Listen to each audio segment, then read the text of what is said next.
नमस्तेऽस्तु महामाये श्रीपीठे सुरपूजिते शङ्खचक्रगदाहस्ते महालक्ष्मी नमोऽस्तुते।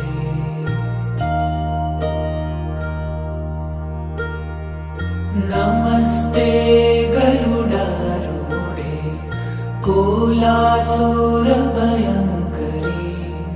सर्वपापहरे देवी महालक्ष्मी नमोऽस्तुते।